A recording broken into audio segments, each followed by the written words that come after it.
Hi everybody, it's me, your boy. Do you find yourself looking for a creeper farm that works in 1.18 automatically, efficiently? Well, I've got you hooked up. In this tutorial, I'll be showing you how to build my creeper farm that is designed for Minecraft 1.18 with the new mob spawning mechanics in mind. This farm is for Minecraft Java Edition. There are timestamps down in the description. If you enjoyed the tutorial, if it helps you out, then leave a like and consider subscribing. I post videos all the time. Location, placement. With this creeper farm, everything comes down to where you actually decide to set this thing up. If you can get the location just right, the rates are going to be even better, easier too. As you know by now, 1.18 completely reshaped the underground. Tons of new caves, and these caves are big. These caves are also spawnable spaces, which means if you want to build this farm near the surface, you're going to have to light up a lot of caves, which is going to be a lot of work. Instead of lighting up a bunch of caves, you could save yourself a lot of time by building this thing really high up in the air. To cut out the amount of caves in an area, consider building this thing over an ocean. You don't have to, but if you build it over an ocean, already the ocean is deep, so it cuts out where caves can be, and usually the caves underneath the ocean are flooded. But really, the biome doesn't matter. As long as you build this thing up in the air, like above Y200, bonus points if you go even higher, you're going to be good. That, or light up like a million caves. Let's take a look at the materials that you're going to need to get to build this creeper farm. Funny thing, building blocks. Yeah, you're going to need a lot of building blocks for this build. Building blocks are going to be basically your best friend. I don't have an exact amount for you, sorry about that.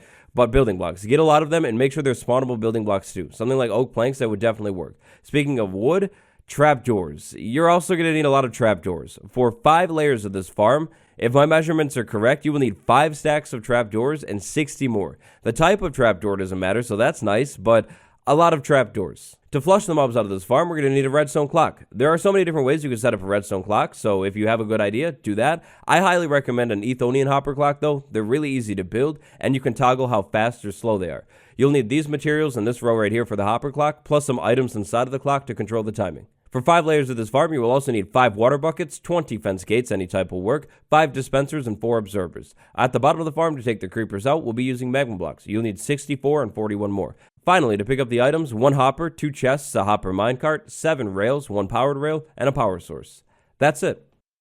The farm kind of looks like a lot, but honestly, it's super easy to build once you get the hang of it. So imagine me building this farm up at like Y215. That would be pretty good. Now, we're going to pick a center of the farm. The center really doesn't matter. This is going to be the center block right here. This one right there. Now, from the center, we're going to want to build 9 blocks out in every direction. So 1, 2, 3, 4, 5, 6, 7, 8, 9. Then we're going to go over here and do the exact same thing. 1, 2, 3, 4, 5, 6, 7, 8, 9. Same thing over here, 9. And then same thing over there, 9. I'm going to go ahead and do that really quick. Today we'll be building this farm from the bottom up. This is the bottom layer. Now the bottom layer definitely, absolutely has to be built out of magma blocks. If you build this thing out of anything else, the creepers actually won't get taken out, which isn't good. After you've built 9 blocks out in every direction, you're going to want to go ahead and add an extra layer of blocks to either side of that. We're looking for an area that is 3 blocks wide, 9 blocks long, coming out from the center. We're going to do this on every single side. The farm today, the build, is going to be basically perfectly symmetrical, which means if you figure out one side, all you need to do is like copy it again and again and again.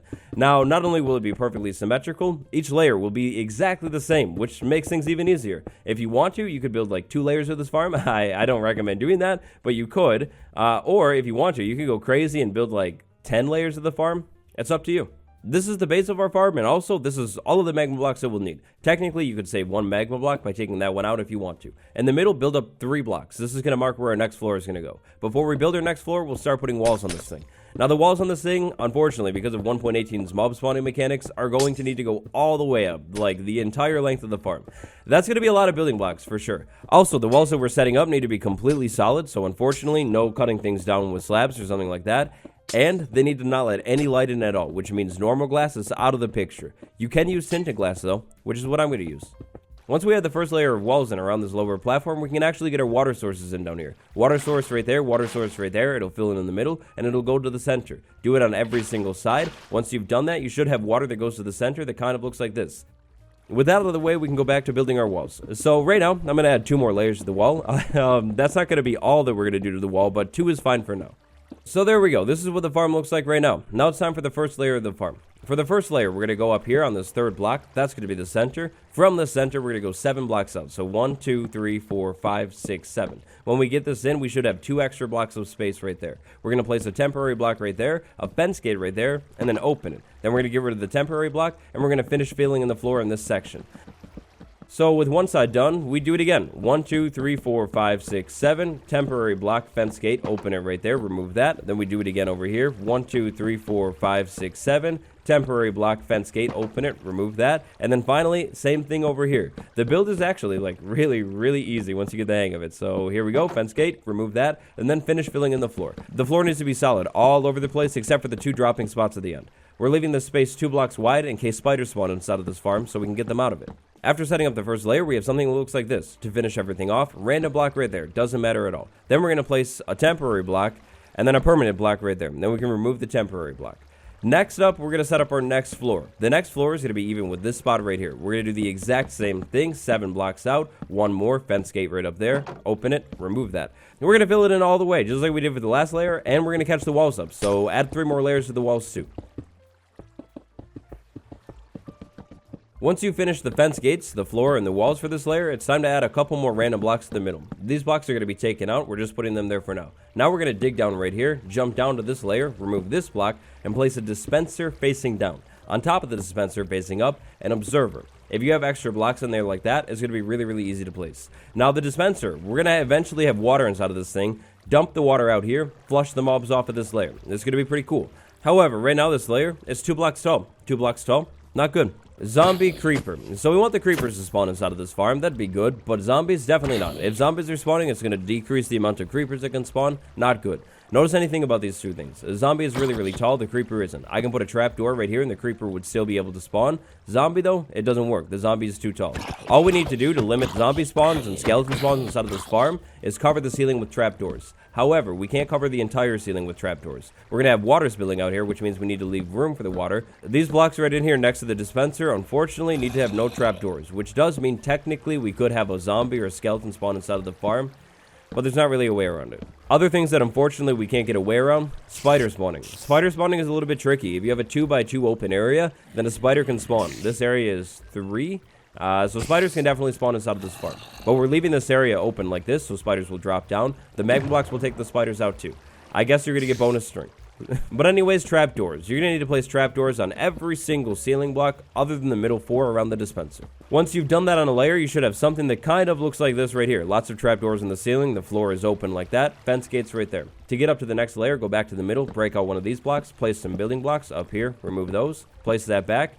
And now, hey, it's time to do it again. So what we're going to do from this observer is skip that spot right there. This is going to be the next spot for the floor. We can cut that extra block out. The observer stares at the ceiling. Now it's time to start filling it in. So you know how it goes at this point. Perfect symmetry in 4 directions, 5 if you want to count each layer. We're going to fill in the floor, then I'm going to raise the walls 3 more blocks up, then I'm going to put fence gates at the end of every layer. After you've finished putting everything in for this layer, it's back to the center. Add a couple of random blocks right here to make your life easier, dig your way down, place a dispenser on the ceiling directly above the observer like that, and then directly above the dispenser, observer looking up. Now it's trapdoor time again. We're going to do the exact same thing. Skip these 4 blocks next to the dispenser, fill the rest of the ceiling in with trapdoors. Now it's very important that the space in here before the trapdoors is 2 blocks tall. If it's any taller, the trapdoors won't be doing anything, and also other mobs will spawn. That's not the point of this farm. After you finish this layer with the trapdoors and everything, go back to the center, break that out, build a few blocks up, get up to the next layer, and do it again. Skip that block right there. This is where the floor starts. Remove that block, fill in the floor, fill in the walls, do the fence gates.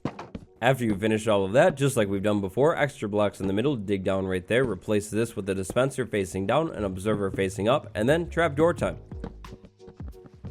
There we go, that layer's done. So right now we have 1 spawnable layer, 2 spawnable layers, 3 spawnable layers, and we're starting our 4th. This farm, how I've designed it, has 5 spawnable layers. I feel like 5 is a good number. You could do a little bit less if you wanted to. It will cut down on materials, or you could do a little bit more. If you were to add more than 5 layers to this farm, the amount of spawnable space will go up, which should mean your rates get a little bit better. So if you need like a ton of gunpowder, like really quickly, consider adding more floors to this farm. It's just going to cost more materials. After you finish the floor, the gates, the wall, exact same thing. We're going to jump down and do the trapdoors again, underneath here. Also, we're going to add 1 more dispenser, 1 more observer. Make sure the dispenser faces down, the observer faces up. This is really important. Anyways, back to the trapdoors. Once you have 4 layers built on this farm, you should have something that kind of looks something like this. Now, we're basically done. We made it, finally. So up here, this final layer, what we're going to do is build up like this, start the ceiling right here, same thing as always. This time, though, the walls technically only need to go up 2 blocks if you want to save a few blocks. We won't be adding anything else on top of this layer, unless you are, but if you're not, you can make the wall too tall. Also, because this is the final layer, no more fence gate. This time we're going to actually take this layer all the way out to the edge, so fill that in all the way. Now be careful, when you do that it's going to get really dark, so you might want to just consider leaving that open for now, come back later and add the blocks, but if you wanted to, you could right now. Either way though, no fence gate on top of this layer. This is the final layer. Aside from the wall maybe being a little bit shorter, the floor being maybe a little bit longer, and no fence gate, this layer is exactly the same though. After setting all of this up, we'll put trapdoors on the ceiling. At this point, you know how it goes. After you finish the ceiling, go back to the middle, add a couple extra blocks, and then jump down. Now it's going to be a little bit different this time. Instead of an observer, we just need a dispenser. Dispenser only, no observer. Now we're going to do the trapdoors again, but this time the ceiling is a little bit different. Remember, the ceiling overhangs this ledge. You don't need trapdoors out there. So if I open this up so you can see more, we have 2 extra ceiling blocks right there. Skip those ones. Trapdoors start right here above the floor. Putting trapdoors above the falling area is a waste of trapdoors. You don't need them. After you finish your trapdoors in the last layer, the final thing that I recommend you do before you exit the farm is go back down through the farm, and inside of every single dispenser, place 1 water bucket. It's going to require you to dig your way back down through the farm, but it's really not that big of a deal. If you were to have placed the water buckets inside of the dispensers earlier on, the observers might have triggered the dispensers and water everywhere. It would have been really annoying. I'd like to give a mention to Shulkercraft for this part of the design. It's genius, and that's where I saw it first. 5 water buckets, 1 inside of every dispenser on each floor, trapdoors all over the ceiling, fence gate in the middle to stop water from spilling out. The farm is basically done.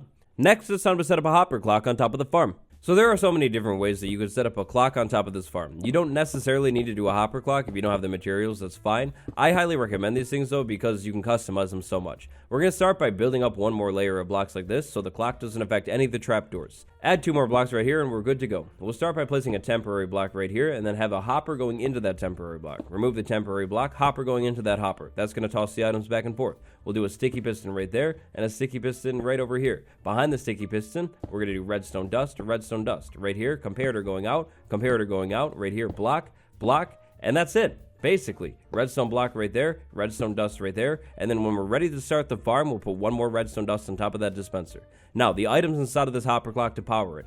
I highly recommend the timing of 16 items. I mean, I've done a little bit of experimenting, and I feel like this is a good timing to send this block back and forth, flush mobs out, and things like that. But if you want to, you can speed it up by taking items out. If you want to slow it down, add some items to this. Add redstone dust right there. So we have 2 pieces of redstone dust stringing over to the dispenser. Now when this moves over, water is going to dump out on every single layer and flush the layers out. If there were mobs here. I've been too close to the farm, which means mobs aren't going to spawn. AFK distance, we'll talk about that at the end. However, before we move on to the item collection, one final thing to consider. If you are AFKing, like at nighttime, mobs could spawn up on top of the farm. To stop that from happening, couple torches on this thing, and you'll be good. The final piece of this farm today is item collection. Item collection is going to be set up 1 block down below this farm, so even with that stone block right there. Now remember, we have blocks above this one, so we won't have to run item collection under that block. That's going to make it way easier.